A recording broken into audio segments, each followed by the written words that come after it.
Next बिंदु है जैसे पदार्थ की मूल इकाई क्या होती है बच्चों? परमाणु होती है ना। पदार्थ की मूल इकाई क्या होती है? परमाणु होती है। परमाणु को इंग्लिश में बोलते हैं एटम। क्या बोलते हैं? एटम। तो एटम क्या है यानी परमाणु क्या है? वह सूक्ष्मतम कण, वह सूक्ष्मतम कण जो स्वतंत्र अवस्था में नहीं रह सकता।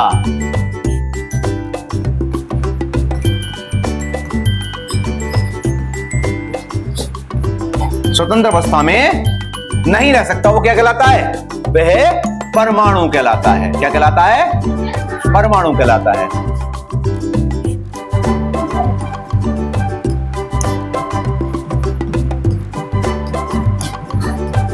जैसे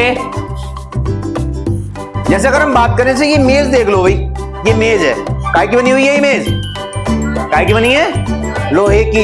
इसका मतलब ये है सीधे सीधे बच्चों कि इस मेज में असंख्य, जिनको आप गिन नहीं सकते, अरबों खरबों, इनसे भी ऊपर परमाणु है। काय के? लोहे के। काय के परमाणु है? लोहे के। यानी इसका जो मूल कण है वो क्या है? इसका मूल कण वो है लोहे का परमाणु। लोहे का परमाणु, ठीक है ना।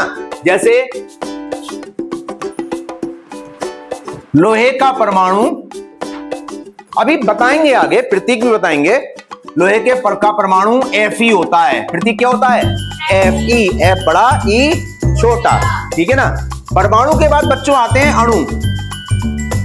अणु को बोलते हैं मॉलिक्यूल। क्या बोलते हैं? मॉलिक्यूल। अणु क्या है? वह सूक्ष्मतम कण,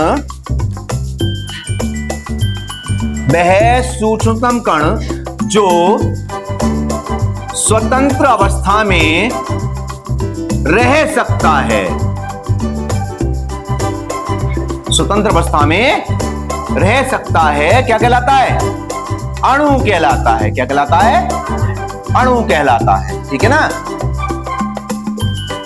देखो बहुत मजे की बात है, आपके चारों तरफ जो वायु बह रही है, उस वायु में कौन सी वाली गैस आप ग्रहण करते हैं जो आपके लिए फायदेमंद है? ऑक्सीजन, ठीक है ना।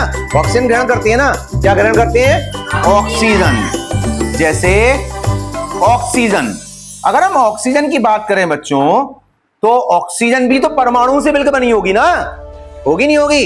तो ऑक्सीजन का जो परमाणु है वो होता है सिंपल O। क्या होता है? O से प्रदर्शित करते हैं उसको। किससे प्रदर्शित करते हैं? O से।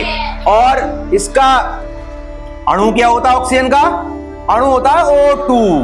क्या होता है? O2। तो अपने चारों तरफ जो घूम रहे हैं वो कौन घूम रहे हैं? O2 घूम रहे हैं। O नहीं घूम सकता। क्यों नहीं घूम सकता O? क्योंकि O तो स्वतंत्र अवस्था में रह ही नहीं सकता। वो स्वतंत्र अवस्था में नहीं रह सकता क्योंकि वो परमाणु है। और O2 क्या है? O2 क्या है? O2 है अणु।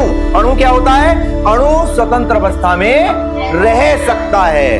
अणु स्वतंत्र अवस्था में रह सकता है। तो हमारी तरफ चारों तरफ जो वायु बह रही है, जिसमें से हम बढ़िया वाली प्राणदायिनी वायु ग्रहण करते हैं, वैसे जाती तो सभी शरीर में है, लेकिन काम की कौन सी होती है?